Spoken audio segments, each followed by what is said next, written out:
Hello everyone. The experiment with our Linovita continues. In one of the comments, someone asked me if I run the PC with an external power supply, can I also use the Type-C ports? We're here to find out. We're going to connect it, and I'm going to gently draw your attention once again to tell you that on our power supply we have 12 volts if blocked at 5 amps. And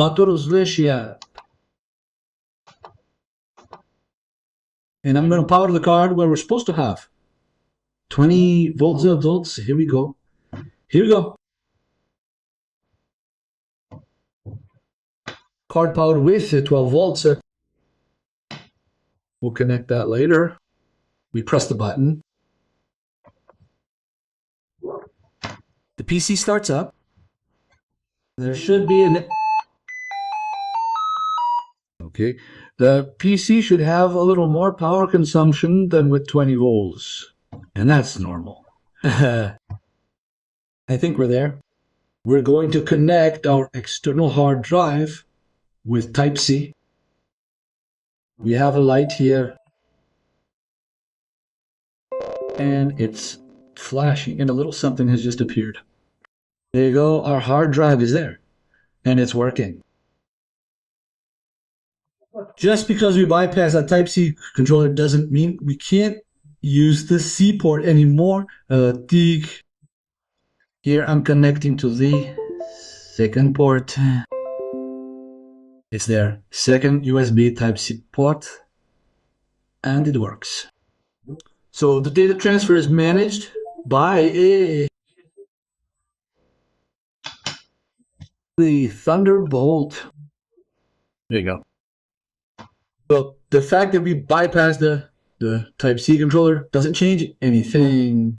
The USB ports will work. So far, everything is fine. I'd really like to do another test with our Linovita machine.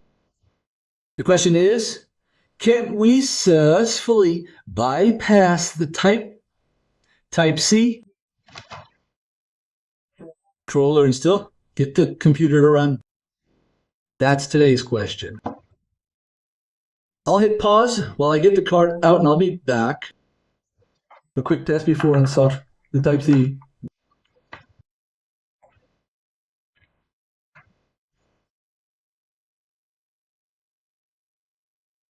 $19 volts, a tiny bit of console, nothing. I'm pressing the button. We have the light over here. And the card is working fine.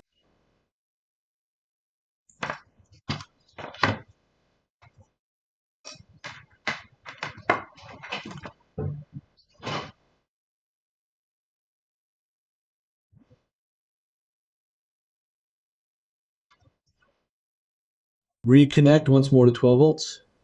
No problem. And I press the button. And we have the light. And the consumption.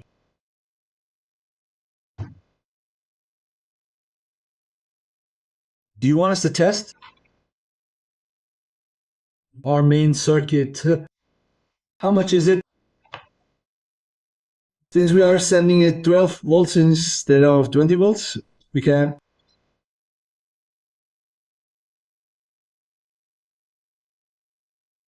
It is 9-volt main circuit in the absence of the battery.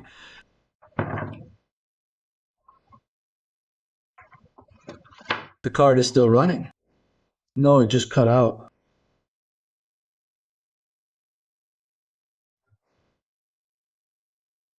Okay, it cut out.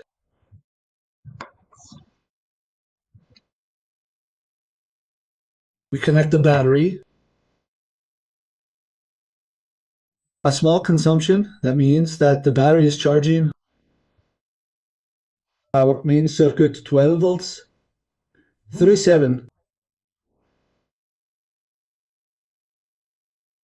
I press the button. It still works with 12 volts on the power supply.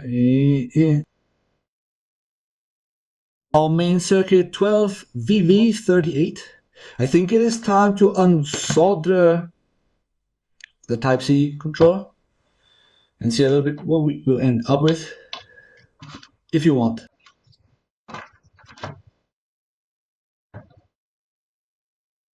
Microscope.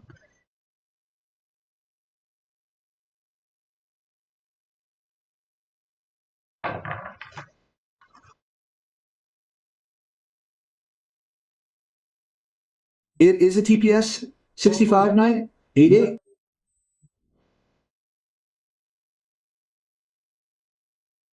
Small reference to the video on how to bypass the Type-C. You will find it in the channel. There was the Jumper J9. There it is. Which means that here we should have 20 volts after negotiation. And this is our sophisticated the power switch. So the 20 volts arrives here. Activate the pin. The 20 volt current flows here. From there, it goes to the other side and goes to our power supply, which creates our main circuit. We already saw it in the previous video. Okay, without further ado, let's go.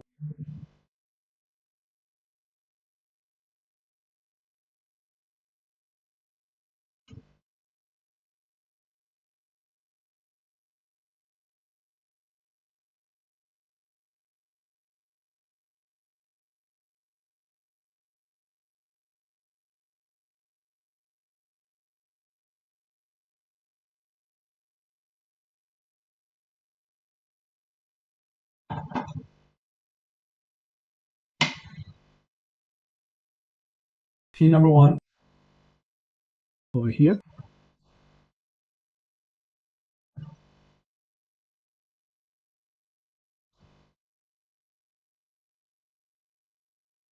Our Lenovita without a Type-C controller,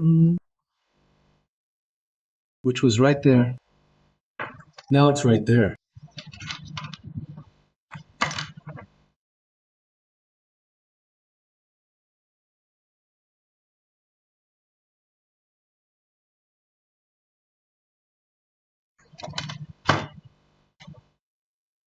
The question is, will our bypass work or not?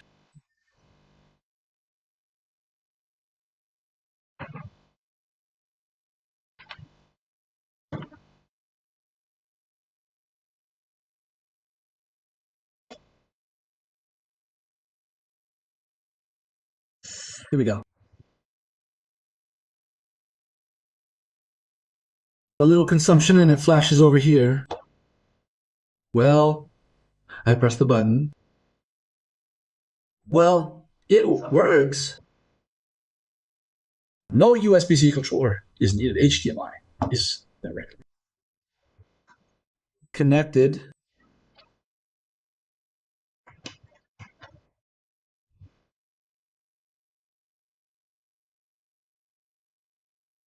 We're also going to connect the battery.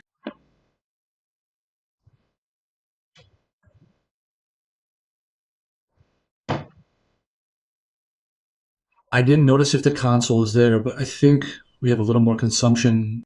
I think the battery is charging. We have the charging light. But what will Windows say about charging the battery? And here I'm referring once again to the previous video entitled How to Bypass the Type-C Controller. And this video should be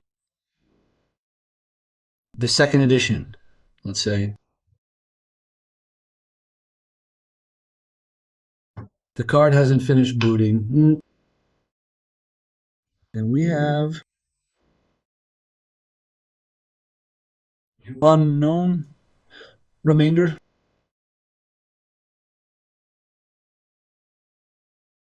%. What if I disconnect? Yeah, we have the same reaction as we had in the first video. I connect.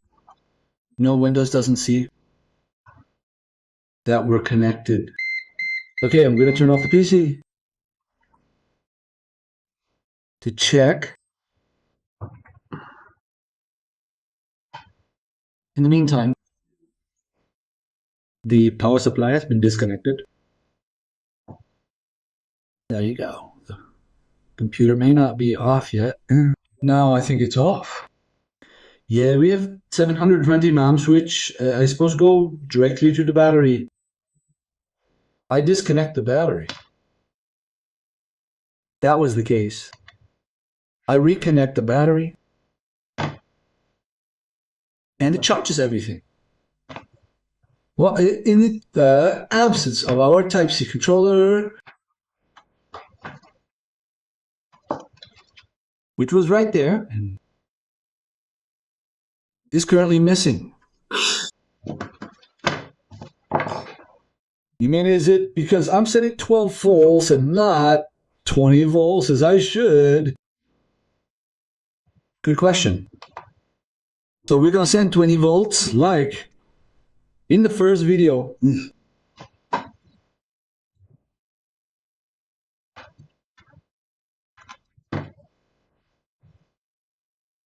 Watch out. Here we go. Small consumption is flashing here. I'm connecting the battery, which should charge with less consumption than before. Why? Because here I'm sending 20 volts and not 12 volts. And that's normal. That's it for our little experiment today, vertebrae. Now I just have to resolder its Type-C controller, which we can do together, by the way.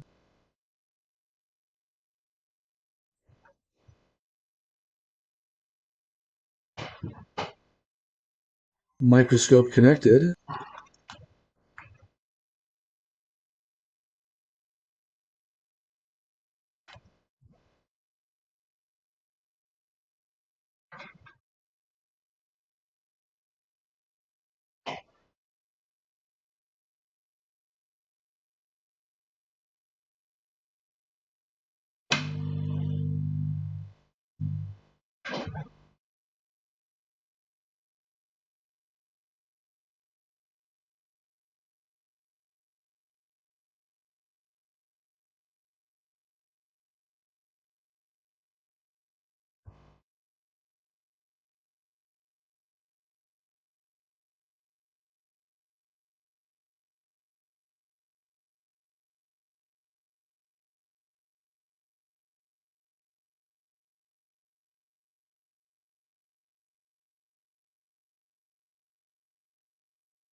It's slightly crooked, but I think it should be fine.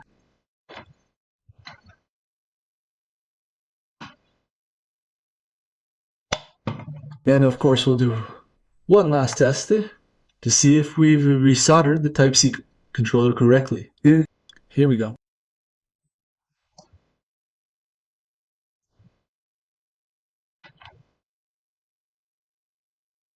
We have 19 volts, a little consumption, nothing left. And we're going to press. That's new.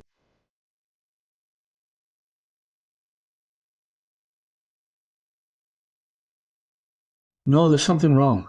We're going to resolder the controller properly.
I think it's better.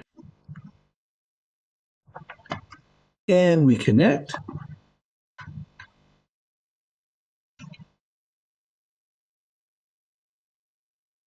And I team up.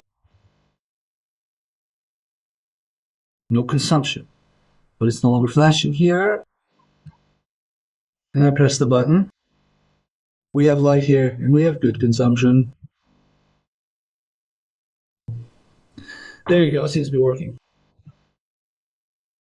I poorly resoldered the Type-C controller the first time. We disconnect and go to the other side.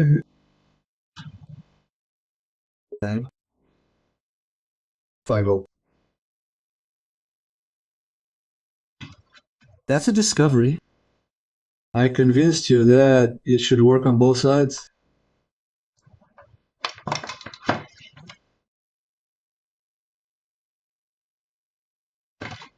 With the battery connected, what will it give?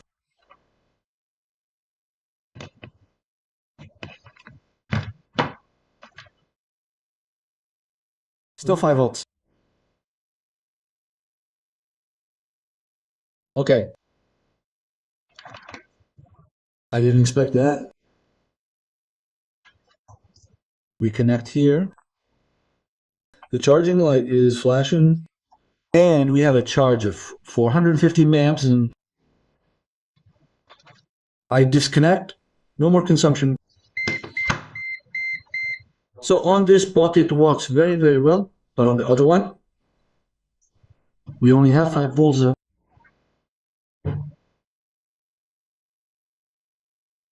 Okay. Which means that this port, the second Type-C port, may not be designed for charging, but for operating. The computer, it is designed only for Thunderbolt data transfer, and so on. That's the only explanation I have. I'll see if there's a sign of charging or something. No, I don't have the back cover to see if there's a sign of charging or not. That's it. I think that's the end of this video. Thanks for watching and for liking. If that was the case, and for boosting. If that was the case too. And apparently, on some models we can bypass it even without the Type-C controller, as we've just seen, but maybe not on all models. We'll have to see. Thanks for watching, and see you soon for other videos. Bye.